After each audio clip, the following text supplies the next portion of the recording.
Welcome to the thisABILITY Adventures podcast. I'm Andrea Anderson. And I'm Chip Dodd from Team thisABILITY.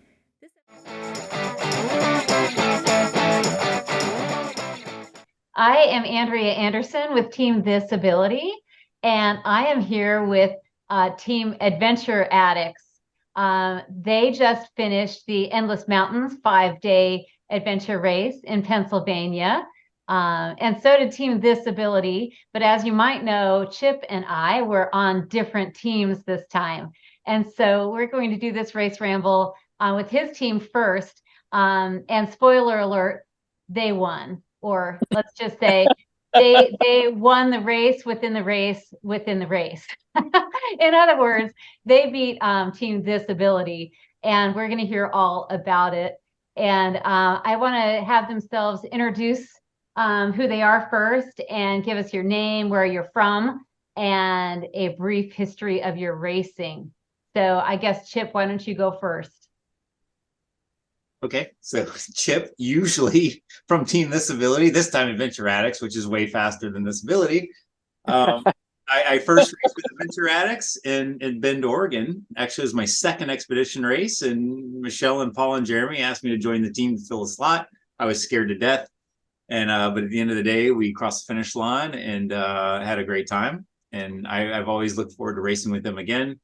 I was stoked that Brenda joined the team. She's been an inspiration ever since I met her in the breezeway at C2C. And she was like, "I'm doing this race solo." And I was like, "Are you kidding me? Like, I'm terrified." And she's doing it solo. So I was stoked to be racing with Brenda this time on Adventure Addicts. So I'll leave it at that. All right. I think it's kind of funny that the last time we raced apart from each other was in Oregon, and you were with this team. So that's kind of interesting. All right, Brenda, why don't you introduce yourself? Yes, I'm Brenda Carl Brown, and I'm from the Great Lakes state of Michigan. And I have been racing as long as dirt has been created. Like since the 90s.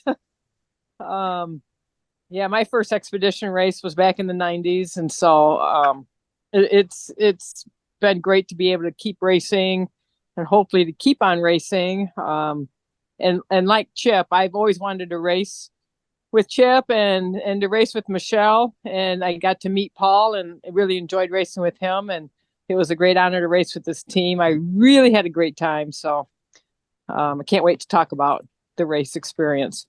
Awesome. We'll get to you. We'll get back to all of that. Michelle, what about you?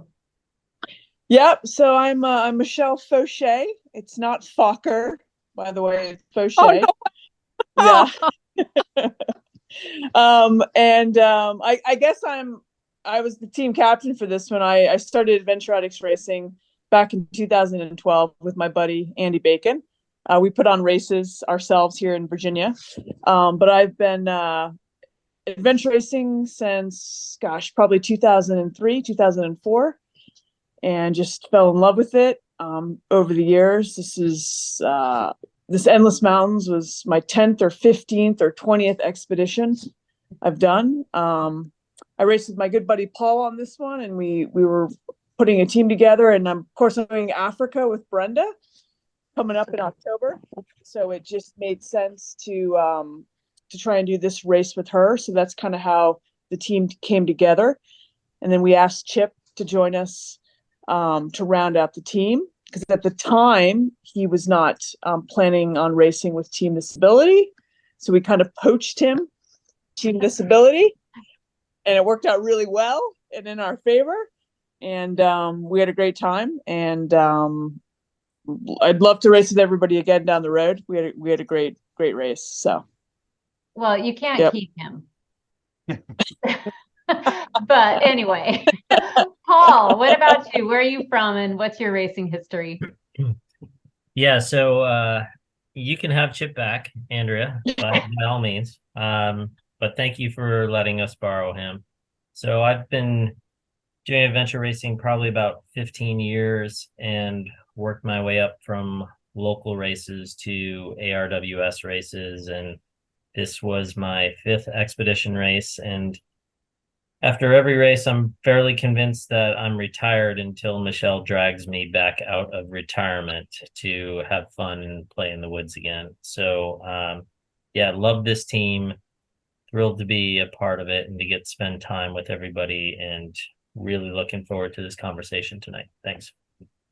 Awesome. So I want to know a little bit more about what each role you had.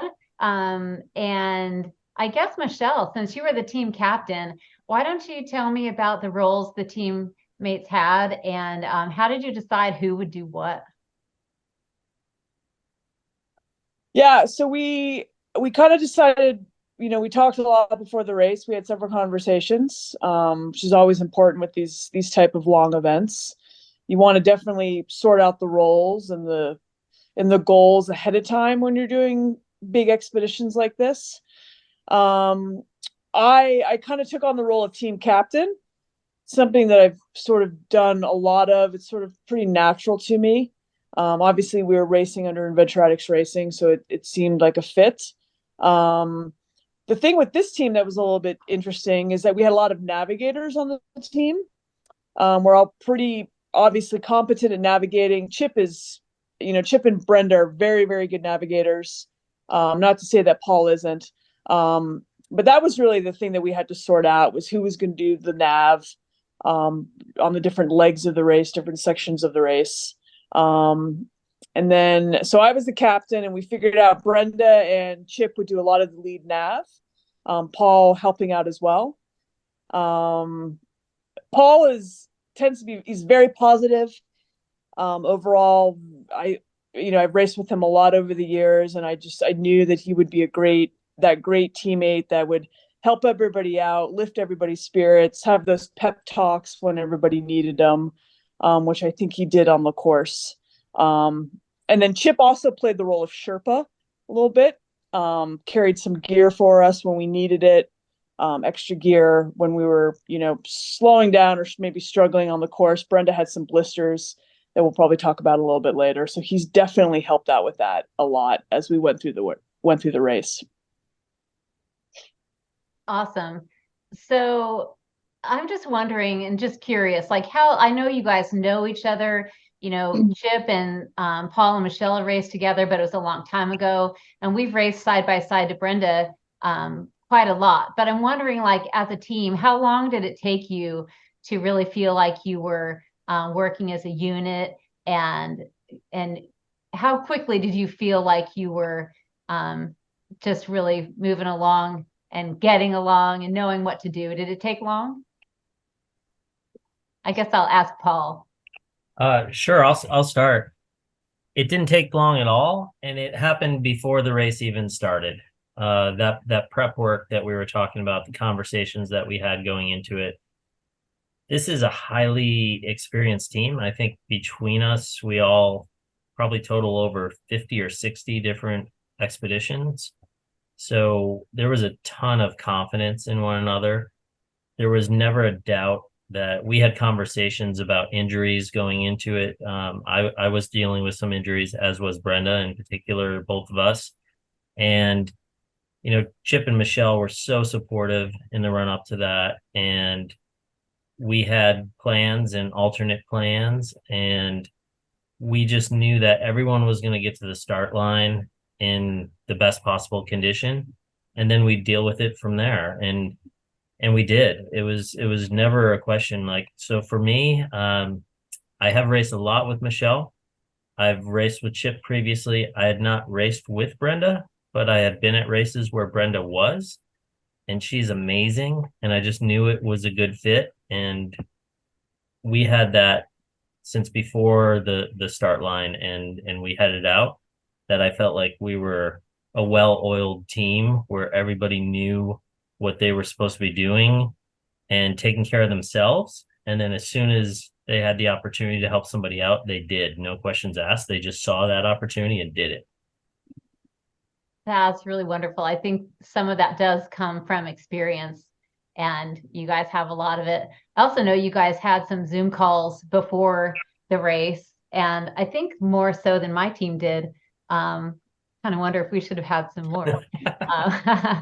But Let's see. So I know we just touched on it, but I also want to know from Chip specifically, why weren't you racing with your regular teammates? Well, as most people know, probably by watching our YouTube and our podcast and all that, we race a lot.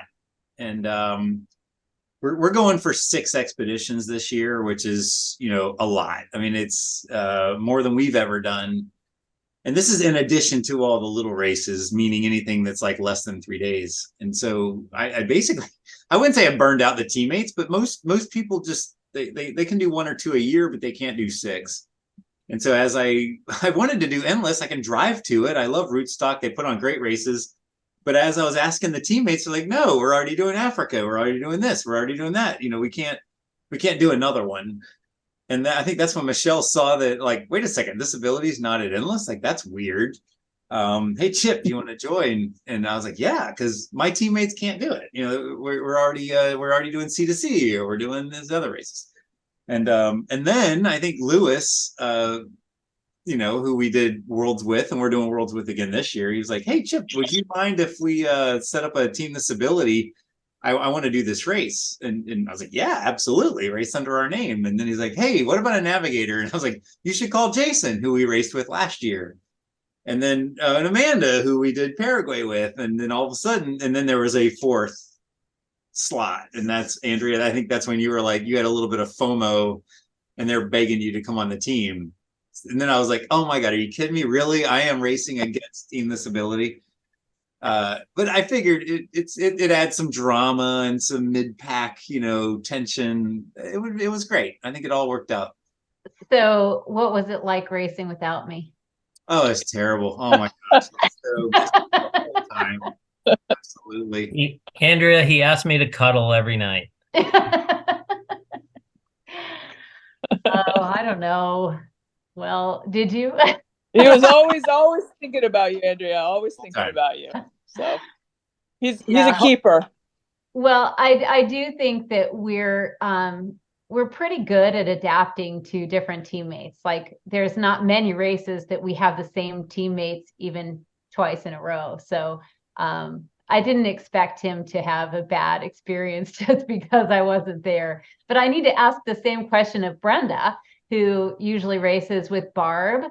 And well, you've raced with a ton of other people too. What was it like for you being on a different team than the people that you're usually teamed up with?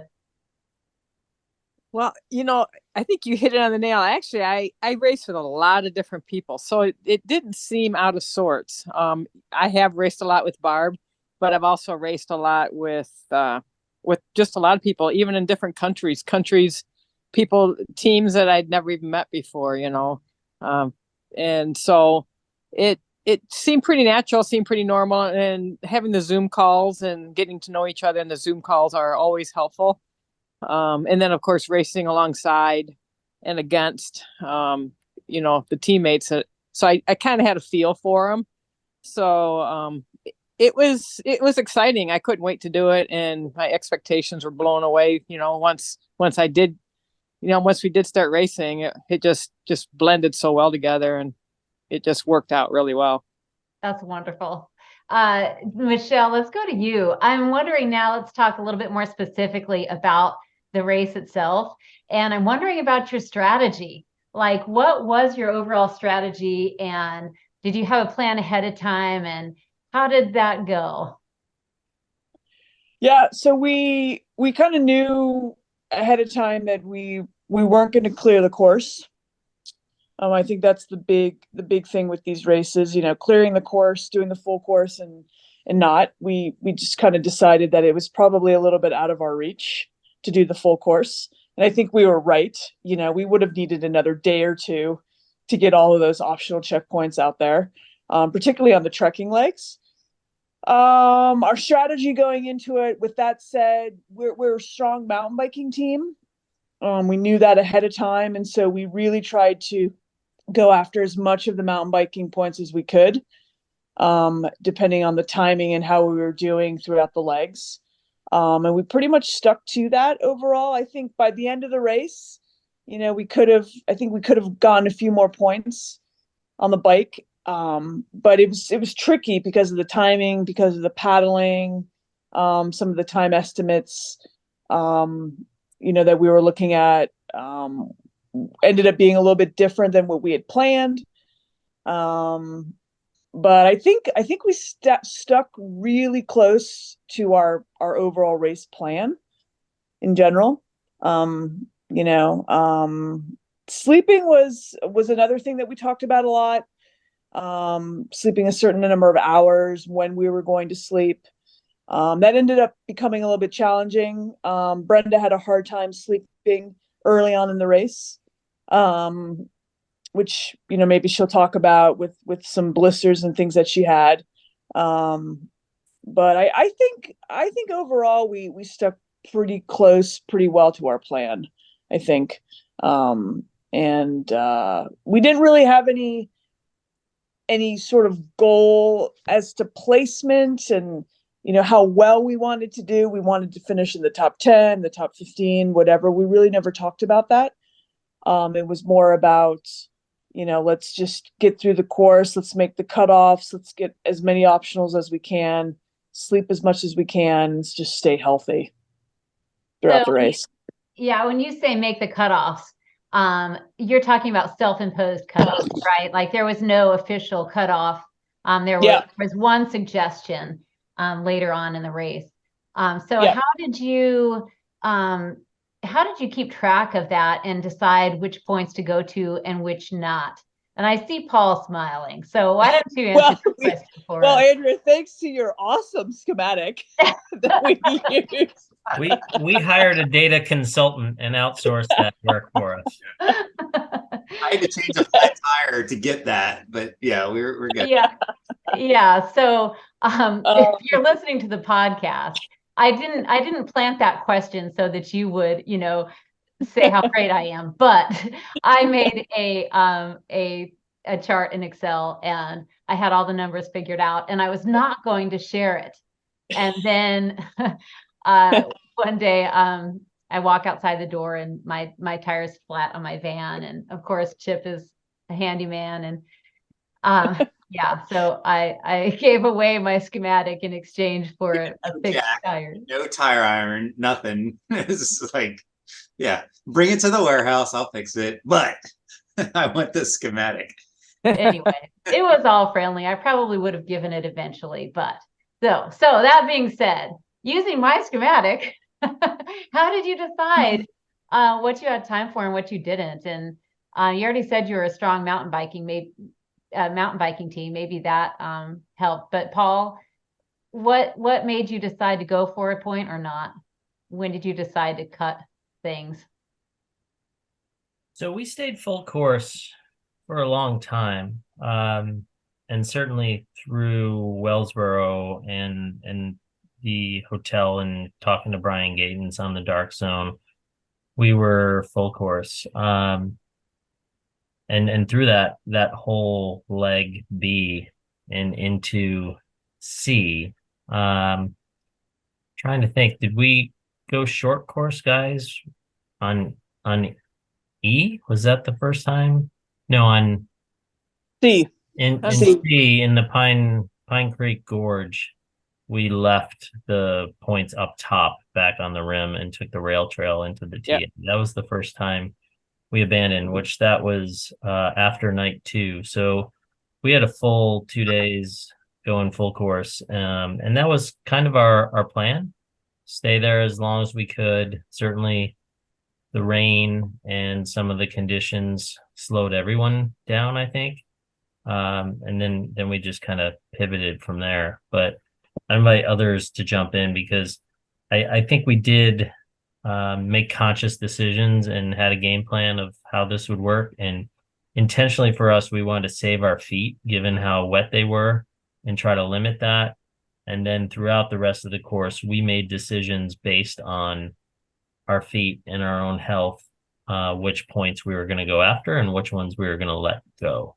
But please, guys, jump in. Yeah, that seemed to serve you well. And I didn't really mention it, but stage A was a pack raft. Stage B was a long bike with 2 foot sections within that long bike. And then stage C was another foot section. And I think a lot of teams dropped to short course at that point. I know my team had short coursed in stage B. So you got ahead of us pretty early on, and we realized that well, let's just say we couldn't catch you. And in that trek, I think it would have taken a lot to want to go up on that plateau. Like, is a big difference between, like, at the end of that trek, it was either walking along a rail trail all the way to the TA, or doing a big climb up onto the plateau. And I think that was, you guys hung in there a long time as a full course team, but that's a time when I think a lot did drop. Did anyone of you have anything to add to that, to when you chose to go for it or not? Or I guess that was probably a unanimous decision. Yeah, like Michelle said earlier, we thought of ourselves as stronger on the mountain bike. So we were kind of like, let's cut some trekking optionals so that we can clear the best we can the mountain bike courses, especially that spaghetti mountain bike O course. Like, we're trying to like save time, keep on track, so that we had enough time to try to clear that. We were not able to clear that, but we knew also on E that we were going to give up some points. So there's no way we're staying out there for 48 hours. We knew that.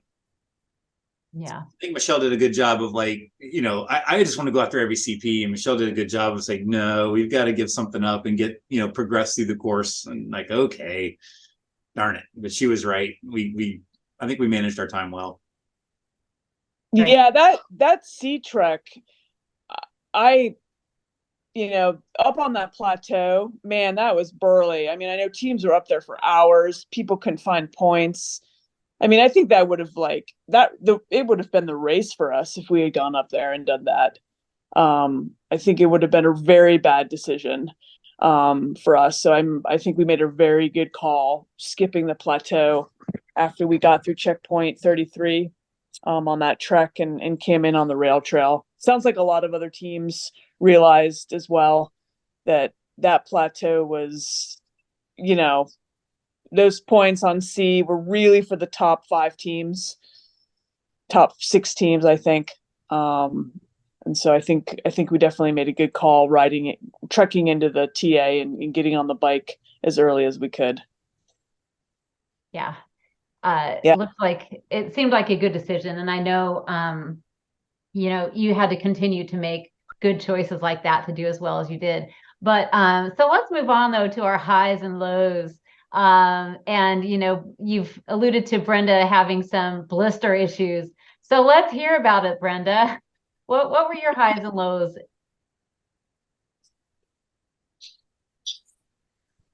Well, my lows were definitely the blisters. I generally don't have foot issues, but I mean, I'm not immune to getting them, but I got them pretty good in that particular race. The letterbox started having my feet wet for such a long time, and also I picked the wrong shoes. Rookie mistake, rookie move, grabbed the wrong shoes, and that hurt. So the balls of my feet were blistered, and some side heel blisters. And when we got done hiking the long rail trail in, that's when I realized the blisters are starting. And then we did the bike section after that, and I thought, well, maybe that bike will help heal some blisters. And I did another stupid thing. I put some Compeed over top of the blisters, and I think that kind of held in the moisture. I should have just put dry socks on with the dry bike shoes and just gone with it, because basically all I did was bike. I could have easily, I think, had some healing going on, but I didn't. Another stupid mistake. So by the time we got to the TA, before we headed out on E, the blisters were really bad. And I was pretty nervous about going into that section, nervous enough to where I couldn't sleep when the rest of the team was sleeping for 3 hours. And I just fretted over my blisters, fretted over the maps, looking at them and just wondering, how am I going to do this? This is going to be 24 hours on my foot on rugged terrain. I'm going to let the team down. I'm not going to be able to do it. I'm going to end up having to, fall out of the race. And everything went through my mind. Well, thankfully, I want to interrupt you just quickly because I want to ask you a few questions about that. And I also want to say, obviously, you didn't let the team down because you kept going. But that Pine Creek Gorge, that stage C, there was a lot of river crossings. And there was a section, I know I talked with you guys, that you could have crossed back over and used the rail to trail for a short section and then crossed back over. But you guys stayed in the water, as did we. So I recall, how our feet were sliding around in and among the rocks. And it was particularly hard on the feet. And I'm wondering, Brenda, how do you choose which shoes to wear? Like I usually only have one pair to choose from for trekking. So I just wondered, what shoe choices did you have, and how do you make that choice? Well, I ended up picking the Topo shoes that don't seem to have the lateral support that my Hokas tend to have. And I had used the Hokas in God Zone, and they were actually a brand of Hoka that didn't quite have the lug in the middle that I wanted. And I had a lot of trouble slipping, and that's when my knee gave out and I had issues with my knee. So for some reason in my mind, I thought, I don't want the Hoka. But I had bought another style of Hoka that had the full lug all the way from toe to heel. And I totally forgot about it when I packed for Endless. And I packed my old standby Topos, and those weren't the right shoes. And once I realized, and I think age and dementia or whatever it is that I have going on, I just totally spaced it out. So I do have a variety of shoes and the most recent were the Hokas that I managed to totally forget because they were most recent. I totally forgot I had them, and they just do better support wise, especially laterally. And I think they would have been a lot better. And that's what I think they would have, because there was a lot of water, there was a lot of rock, when we did that 750 meters in the river. With all the rock, I could feel my feet just sliding in my shoes, just really tearing. Yeah, I was wearing Topo shoes and I was getting a little worried about my feet then too. I didn't end up having blisters, but I think all that terrain is tough on everyone's feet, no matter what shoes you wear. It's just, that's rough. Okay, so I know I interrupted you to ask you about the shoe choice specifically. So then you were saying it affected you later, just the worry about it. Do you want to go from there? Sure. Yeah. So I didn't get the sleep. So basically we finally they woke up and we got packed up and ready to go. And I just put my head down. I was not going to navigate that section. I was trekking poles and just totally a mindset of watching where I put my feet and just hanging on, that was my goal. I was grateful that I was able to do that, and Chip took some weight, which was really helpful, just to have that lighter weight on the feet, and the pace was good, and thankfully I was able to hang on and make it to the end, barely by the hair of my chinny chin chin. I mean, I was hallucinating so bad I couldn't remember Chip's name. I asking who is that guy up there. I couldn't remember his name at all. And Michelle is basically telling me to go here and do this. I just was totally zoned out, totally checking out.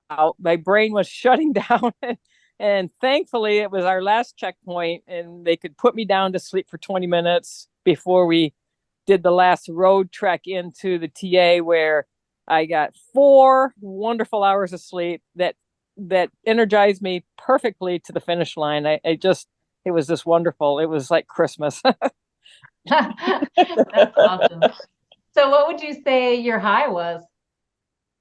My high was that last leg, the last, just knowing I made it through. My feet are still intact. I'm still with the team. And it was the most fun section, I thought, of the whole race, was that last leg going through the Amish country and all of the fun gravel roads and the climb up and that downhill, the climb up to I think it was checkpoint 42 or 3, and then it just was fun, and just knowing the finish line was so attainable, and that was definitely my high, just going through that section with the team, and we were still together.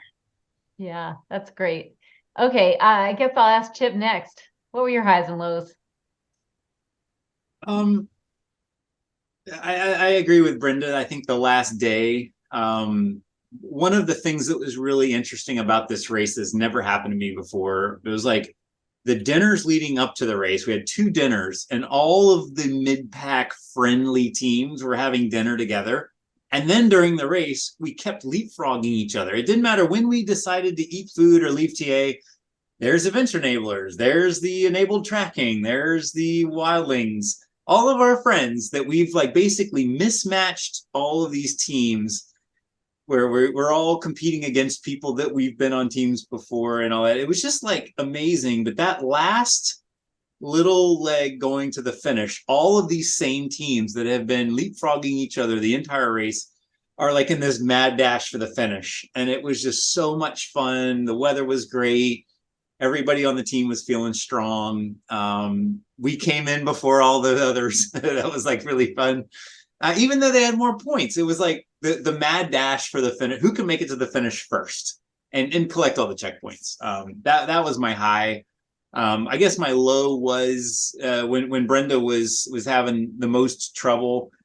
We knew that if we can't get her to sleep, she's not going to make it. Like it was all hands on deck. Everything was about how do we get Brenda to sleep, and it was like a matter of, and she's like, "Oh, I'll just sleep right here." And they know you won't. You need to move over to the picnic table where it's quiet and like everything needs to be perfect. But if she couldn't gotten that 4 hours, she would not have bounced back, and that was the scary part. Like no team wants to drop a teammate. It's just not the same crossing the finish line with one missing.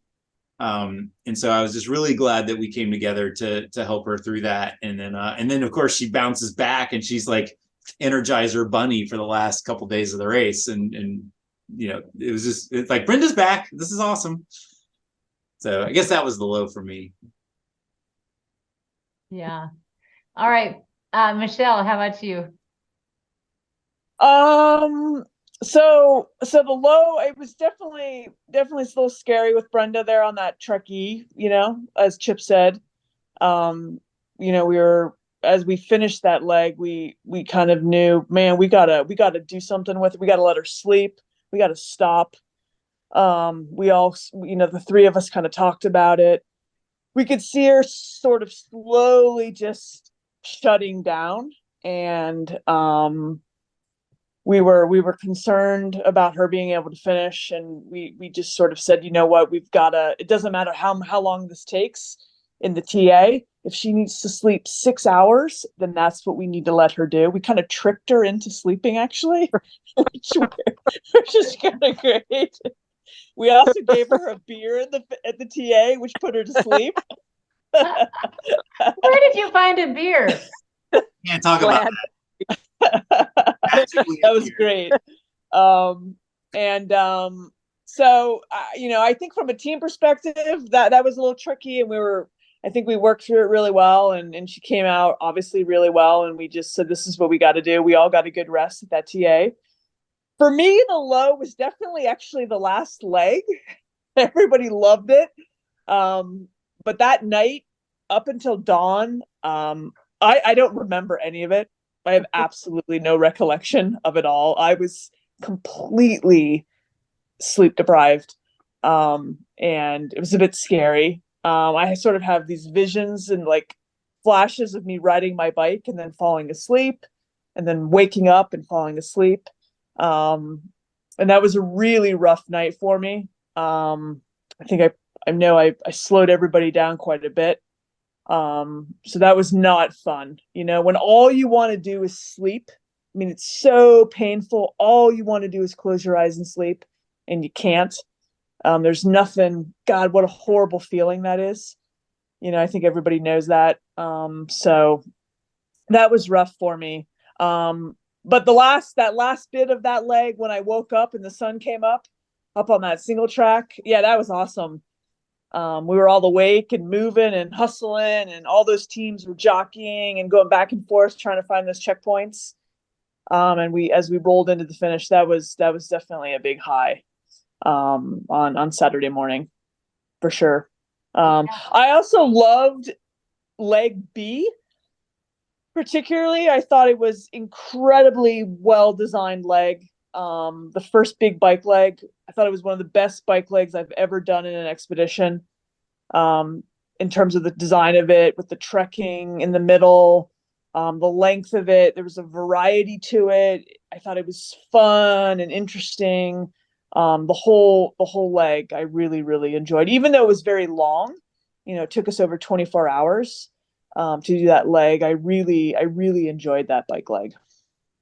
And Michelle, you especially loved the climbing section, right? I loved climbing. Yes. I'm not even going to mention the climbing. That's not a low. That did exist. It didn't happen. Well, Paul, you're going to have to elaborate on that, but why don't you tell us your highs and lows first, and then we can talk about the climbing section. So I don't have a lot of low points, but I think probably collectively as a team, a low point was in one of the bike sections, and folks can help me remember exactly which one, but it was CP22, and we were doing a 2 to 3 kilometer bike whack push up the mountain, and we walked by CP22. And when I mean by, we went by it like nearly a kilometer, and we got to the top before we realized we went by it. And we were with our good friends, the wildlings, and we had to go all the way back down. And the really awesome point was that Paul, the videographer, was actually there and captured all this and said, "Hey guys, can I come with you? Like, why are you going back down?" So we did that. We went back down, got the checkpoint that we missed on the way up, and then proceeded to get to the top of the hill, and then immediately went right back down the wrong trail. But thankfully, Chip in particular caught it right away, and we turned around and went back. But that just made me realize we were a little loose, and we had to kind of refocus. So that was a little bit of a low point or a wake-up call for us. Yeah, and before you go on, if you're listening or watching this podcast on YouTube, I just shared the screen of their track near CP22. This is CP22 right there. And what Paul's saying is, now it makes a little more sense. You guys came all the way up here and went all the way back down to get the point, came all the way back up. This was a tricky area, and a lot of teams had a hard time with it. This on the right is my team, which might be the only point that we feel like we probably did a little bit better than you guys. So we kind of took the long way around, which was not good for us a couple of times, but in this particular instance, it actually worked for us. But I could see where, judging by all the other points, I was going through your track to see like where you did well and where you didn't, and compared it with my teams. And yeah, there's a few other points that you guys just did far and away better than our attack, but this one was the only one that seemed like we got you. So I just thought I'd share that. Oh, so I think Andrea, everybody got us on that. And as my good friend Ronnie Angel says, the bonus miles are free. So we took advantage of that approach there. And then my high point would be similar to what the teammates were saying. For me, it was definitely when we cleared the mandatory CPs on the crux foot stage of E. For me, I realized immediately, although Brenda was sleep deprived, we were able to get her through that, and we knew she was going to get a good sleep at that point. And that was it. Like for us, it was bike, paddle, bike to the finish line. We made it. Like once Chip nailed the nav on that section, we crushed the mandatories. I think if you look at tracks of any other team that got the mandatories, I would put Adventure Addicts Racing's time up against them. And I knew at that moment when we came off the trek that the finish line was ours, and it was still a day and a half away, but there was no doubt at that point. So that was a great feeling as far as a high. And the only other thing that came close to that was getting to see Chip cry. That was a high as well. I really enjoyed that. Crying because of joy, I should say. Yeah. And what was he crying with joy about? When was that? Which time, Andrea? But the one I'm talking about was specifically coming into the finish line when Chip expressed his profound appreciation for the best effing sport on earth that he Yeah. was able to participate in with this team. And he just didn't want the race to end. And it was fantastic to see my good friend letting all his emotions out. Yeah, that I should have known. That is the time I've seen him cry too. He never wants it to end. That's great. So I said we'd come back to climbing. So who wants to talk about the climbing section? I would say for myself and Chip and Brenda, we don't talk about climbing. So So Michelle. No, I have nothing to say. Nothing to say. you have a climbing gym membership now, though, I believe, right? I probably do. Yes, thanks to my wife.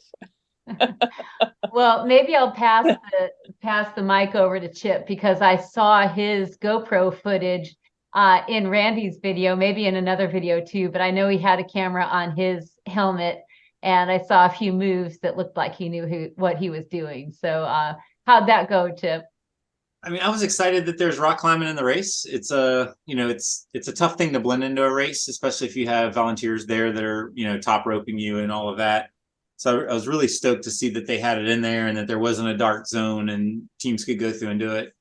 I liked it. I thought it was a neat strategy where it was like each teammate had to do a wall. And if you couldn't do it, it's fine. You get a 45-minute penalty, but that way it's like everybody had an opportunity to try something new and different in the race. And each of the walls had a different difficulty. And so we as a team kind of decided who was going to do which wall.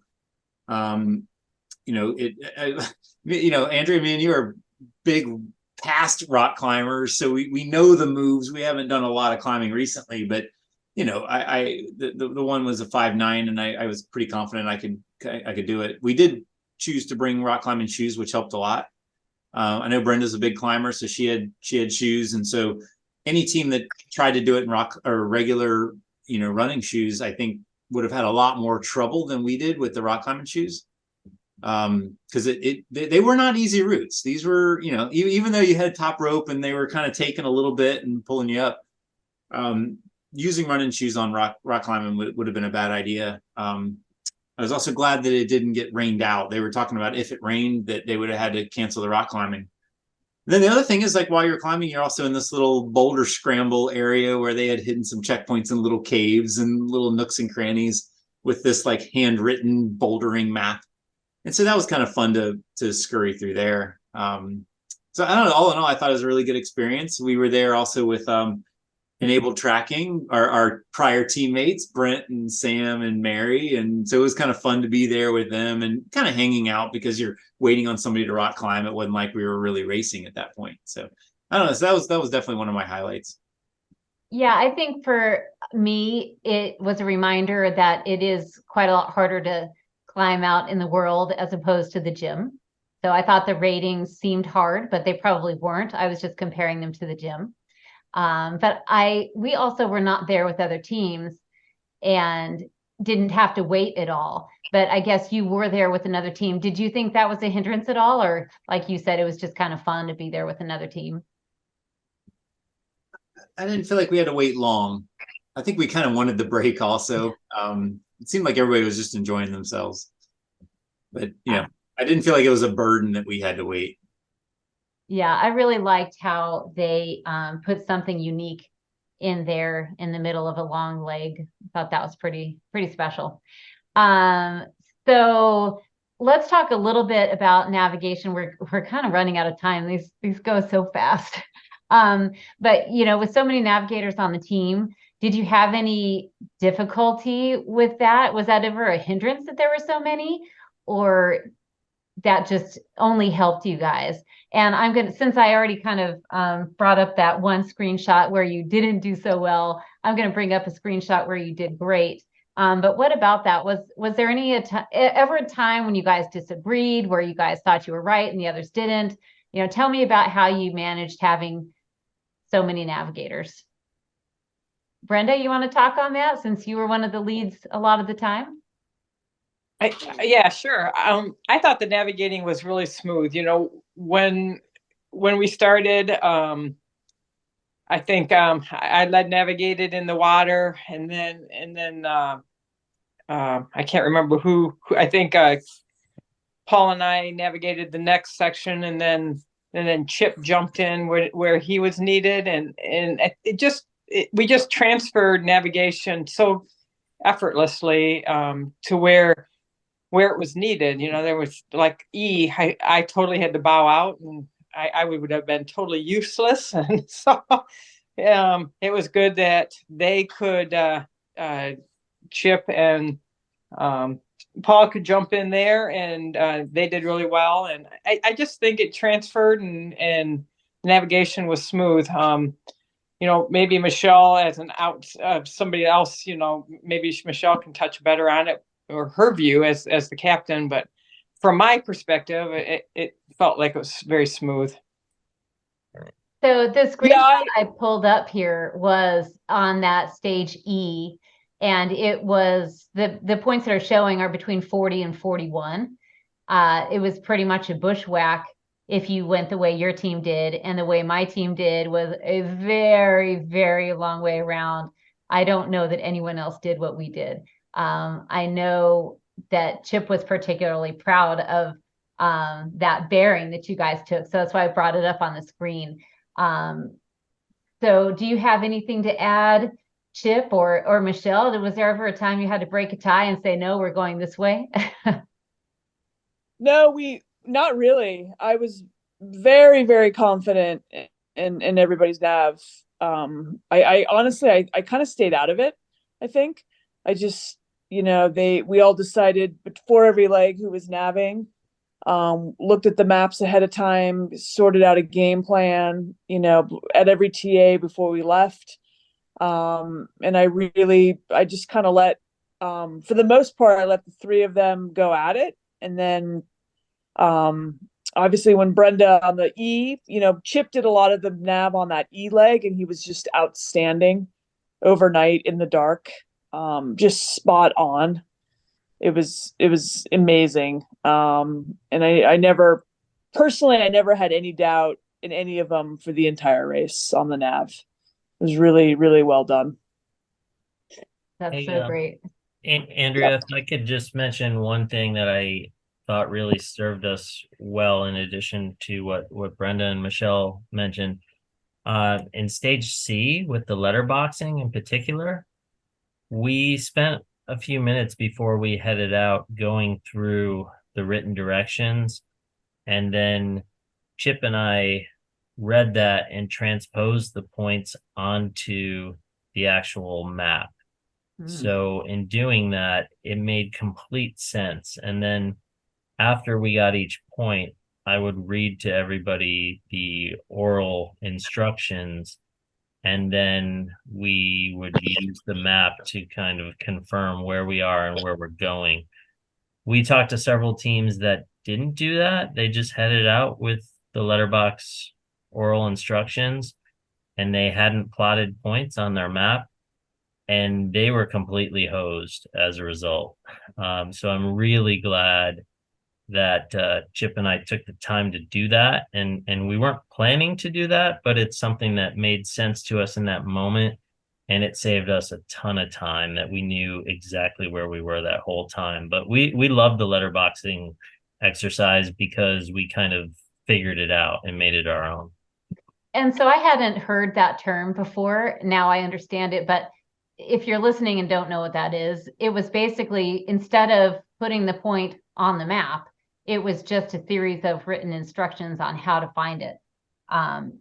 But we did not we did not plot it ourselves on our team, and we weren't completely hosed, but as you put it, but I don't think that's a bad idea. And I thought that was kind of a neat challenge right then, because it was far enough into the race that our minds were starting to be a little bit scrambled, I'll say. So we ended up reading those instructions multiple times, and then also realizing that it's sometimes helpful to read the next instruction too. So instead of just, it would be number 1, go down the trail this far and turn right, or whatever. I mean, I'm just paraphrasing. But then sometimes reading the next step along really helps too. So that was a fun challenge. And that's great that you guys work together so well. And where are we here? Was there any points you had any trouble with? I mean, I know 22.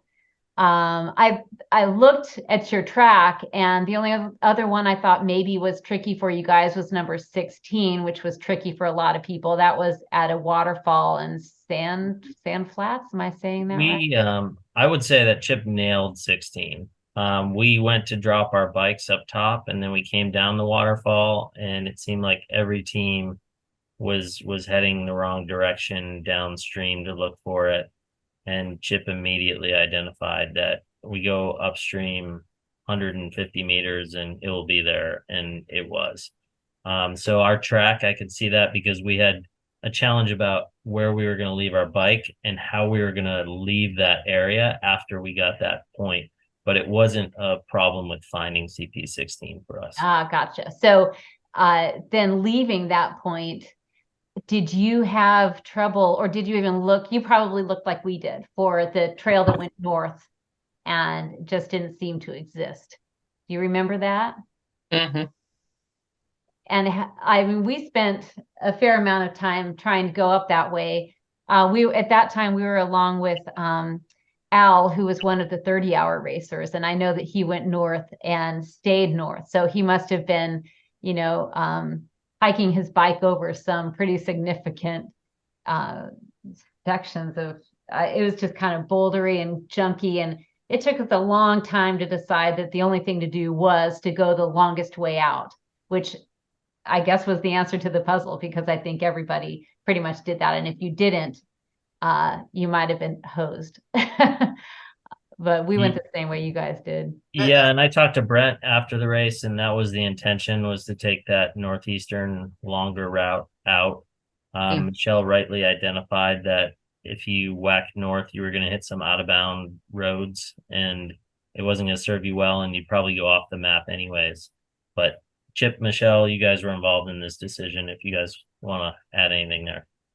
Yeah, I think it comes into experience where you have to assume that sometimes the trails that are on the map aren't really there, or vice versa in reality. And as we're coming down to that waterfall, there were teams turning around, coming back up the hill that we just walked down, saying it's not there, there's no way through. And I was like, I know exactly where we are.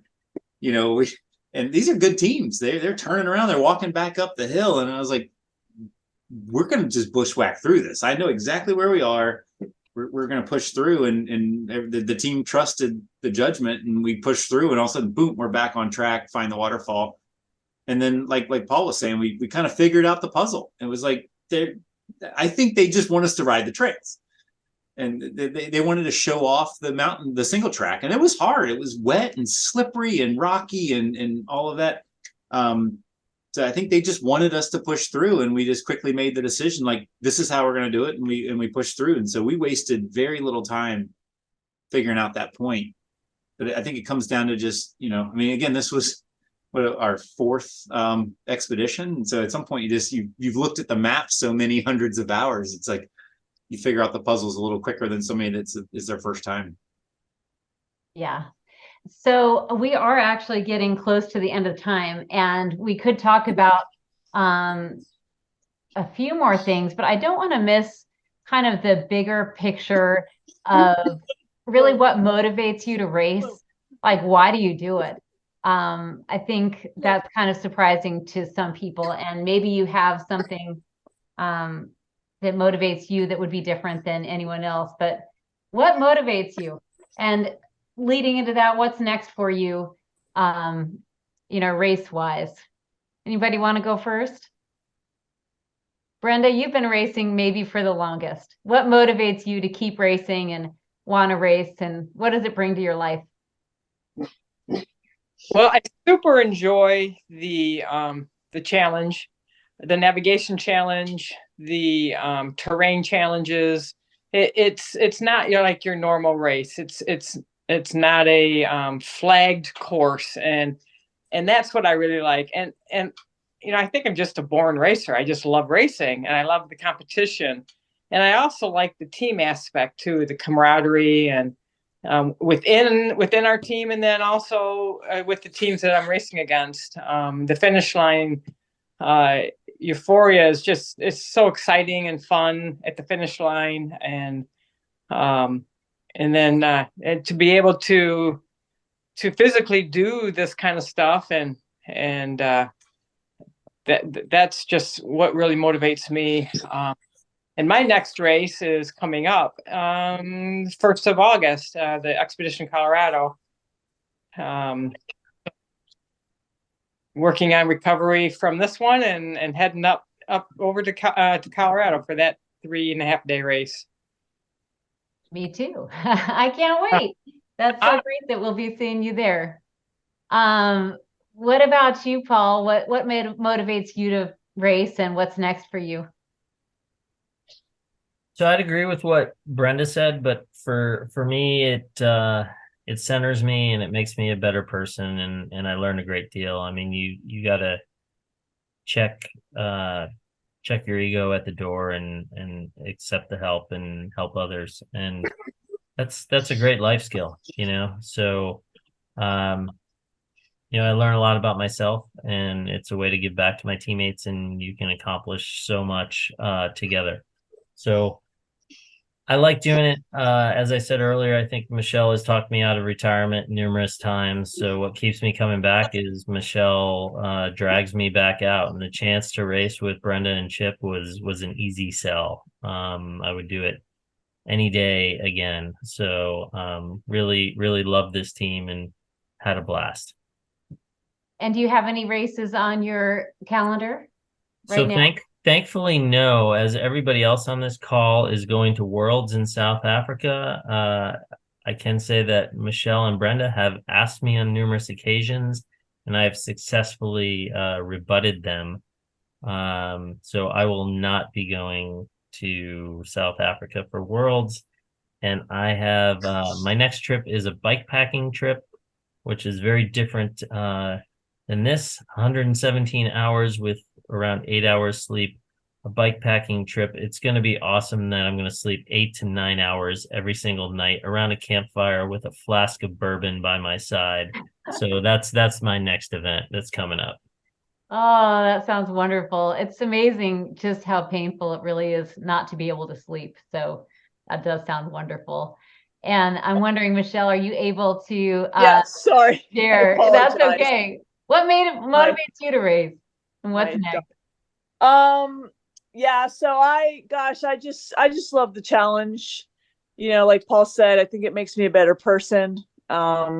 Keeps me grounded, leave your ego at the door, get you away from the world, puts things in perspective, seems to make everything easier. I've had a little bit of this week coming back into the world. Everything just seems kind of boring, when you're at work and you're just like, and you're daydreaming about being back in the woods, and it just having all that excitement going on. I think it's just good for the soul, and it's what keeps me coming back over and over again. So I'm doing my next up for me. I'm doing Worlds with Brenda and a couple other racers in Africa, like you guys are, in 3 months from now. So I'll be spending the next couple months getting ready for that, spending a lot of time on the bike, because there's a lot of mountain biking in that race. I'm just getting the body and the mind ready to go for 8 or 9, 10 days. Got bunch of races between then, shorter races, training races and things like that over the summer that I'll be doing. But that's definitely the big one in October. And you'll also be putting on the Buff Betty in between now and then too. Yep. We got the Buff Betty Adventure Addicts Racing September 9th. So I will be working on the course design over the summer. So that's always fun for me. Are you I'll be sold out for that race? It's not sold out, but we got a lot of racers signed up. We're still registration is still open. So yeah, you can still register through the rest of the summer. What lengths of races are you offering for the Buff Betty? So this year we have a 6-hour race, and then we're going to do a longer 10 to 12-hour race. We're still trying to figure out the timing on that one. I will be deciding that and figuring that out in the next couple of weeks as I work on the course. So two sort of a shorter beginner level race and a longer, much harder race, particularly in regards to navigation and strategy. So, well, I would recommend that race to anybody. It's, I hope I get to be at it. I think I'm going to be able to, but anyway, great race. Good. All right, so that leaves you, Chip. What motivates you to race and what's next? I guess it's hard. They basically said everything, but I'll try to paraphrase. I'll start with the least significant and move up to the most, I guess. But I say, like, on the course, especially after about the third day, I say that this is where I feel most alive. Like, you have a unique focus. Like, there's no cell phones, there's no email, there's no world. It's just a matter of you, your team, and trying to achieve a common goal. So, I can see why people want to climb Mount Everest or, do different things. I think to get that feeling, it's got to be a really big, burly goal. It's not a marathon. It doesn't just take one day. It has to be this multi-day big expedition. It's got to be with a team. It can't be solo. It can't be, I'm going to go run 200 miles across Florida by myself. You just don't get the same feeling as you do when you try to achieve a big goal with your team. And like Michelle said, like, crossing the finish line after multiple days of spending nonstop time with your team and achieving that, like, the high fives are just better than anything you can do in less than 24 hours or even 48 hours. And I feel sorry for folks that have never done it, because I feel like this is like what we as humans have been designed to do, is these big, burly, amazing things. And just normal life of waiting in traffic, going to work, getting home, having dinner, watching Netflix is just mundane. So we had a discussion while we were racing, and this was like the night we're all tired and like the finish is tomorrow. And we said, who right now, if the race director said you can have another 24 hours to continue clearing the course, who would take them up on the offer and be excited about it, and who just wants to go to the finish? And I was like, every single race I do, I wish I had another 24 to 48 hours. Like, I never want to stop. I don't want to go back to normal life. So that's why I race. And I'm really glad that people are crazy enough to do it with me on these teams. And that really takes me to the second thing, whether it's showing up at registration or going out to dinner with the teams, or during the race or the post-race finish line, the camaraderie, the award ceremony. This Adventure Race community is such a niche group of amazing people. And so even if I didn't get to race and I was just volunteering, the energy of that group, 300 people all coming together with this common purpose, it's just some of the most amazing people on the planet. And so I just want to spend more time with these people, whether it's in the race or before or after the race. And Brian Gatens, of the Dark Zone podcast, like, he did a little speech leading into this, and he just blew it out of the park. I mean, he's the best orator ever, and he really just summed it up. And I hope that recording comes out at some point. It just inspired everybody. That's like, what we signed up for is hard. It's going to be hard, but there's going to be an end. There's going to be highs and lows. You're going to pop out the other end a better person, like what Paul was talking about. And so I guess that's the thing. It's the community, and it's the personal challenge. And it's just a feeling that you can't get in almost any other sport. So what's next for you? Colorado's next. That's the next big race. And then I'm hoping I'm able to do a 24-hour race the weekend after Colorado, and then after that it's Africa and Worlds. But I pretty much try to do is I'm aiming for 800 total hours on race courses this year, and I think I'm on track. But that's a lot of time racing, but it's what I love. So why not set a goal and try to hit it? Yeah, I think you'll hit it. You usually reach your goals. That's something I admire about you. And to all of you, congratulations. You were 11th overall, but you were 10th in the Premier Division, which I think is pretty wonderful. That's really great. And you guys got 80 points. And by comparison, my team got 68 points. We were 18th overall and 12th in the Premier Division. And not that it was only about, whose team was going to beat who, but that was one of the motivators for me, just to see how we could do. And even though we're all friends and love seeing each other out there on the course, it was also fun having a little bit of a goal within our mid-pack teams, who could do the best out of us, because like the getting every single checkpoint, clearing the course was an impossibility, I think, for many teams. I think only 5 teams cleared the full course. So it's fun to have a little bit of competition among our teams. So thanks for talking with me tonight, and great job. I guess we'll end it there unless I've missed anything. Have I missed anything? Thanks for hosting us, Andrea. Thank you. Yep. You're welcome. Okay. We look forward to your team's race Ramble in 2 days. I can't wait to hear y'all's story. Yeah, that'll be coming next. All right. Good night. Good night. Right, thank you, Andrea. Love you guys. Bye.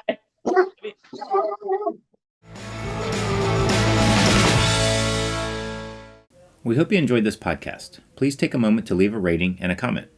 If you have a question for the next mailbag segment, call 757-354-4795 and leave us a voicemail or a text with your name, city you are calling from, and your question. To find additional content, including the video versions of these discussions, you can search for thisABILITY Racing on YouTube, Facebook, and Instagram. We hope this podcast inspired you to focus on your abilities and plan your next adventure. See you on the trail.